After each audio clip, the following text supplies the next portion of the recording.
So, because you didn't mention that, do you regard the big technical developments like talkies and Technicolor as incidental to the history of it?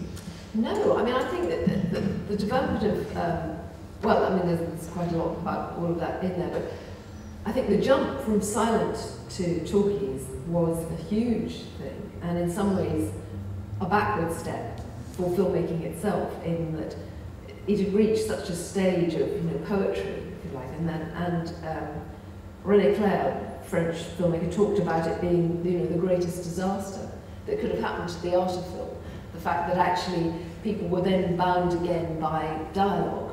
And of course the early talkies, because it was quite difficult to capture the sound, were lost technically some of the fluidity and the beauty that the silent films had had, because the cameras themselves had to be encased in a kind of contraption to take all the sound recording to, you know, so that they wouldn't make a noise when they were moved around. The actors had to go into very sort of formal little track lines so they would be near the microphones. I mean, all the stuff that's kind of sent up in Singing in the Rain, you know, all of that meant that actually directors were a bit hampered.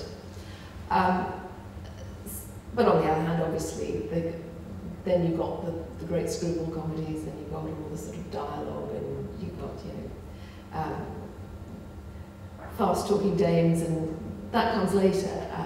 But I think initially it was definitely a bit of a backward step. By the same token, there were a number of directors who felt that the introduction of colour, there were two things. One, colour was going to make it too realistic, and therefore, again, reduce the poetry, or that it would become distracting. But then there were people who were sort of expressionist colour, and David O. Selznick, who subsequently went on to make Gone with the Wind, of course, which uses masses of colour in a kind of expressionistic way. They realised that there was also a way that colour could be used to create, you know, really strong emotional effects. The colour could become a character itself. And of course there are wonderful directors like Vincent Minnelli and subsequently, and indeed Michael Powell, who've used colour to such an extent that it can make you feel things. You can feel the anger of the red, or you can feel, you know, the regret of the blue, or those kind of things. But initially, it was quite a kind of crude introduction.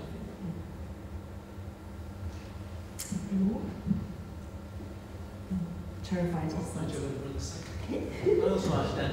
My parents used to watch only American films rather than British films because they felt that the British films were hidebound by social conventions, by class, and they didn't feel that deference, and they sort of American films tended to give them license to feel that lack of deference and lack of belonging to that social class. Yeah, I'm sure I think they were right to a certain degree. At least British drama of a period was pretty much class-bound, and also, you know, was full of people who'd emerged from British drama schools speaking with Cockney accents that way. You know, it was really awful, kind of patronising stuff. Caricature of the working class. Absolute caricature of the working class, and it's only really when you come to sort of British New Wave that really breaks down at the end of the 50s and the beginning of the 60s. Well, it's like some of the Archers only got to working class heroes about 5 to 10 years ago. Yeah, that's right. Well, that's right, and because American society was structured in a different way.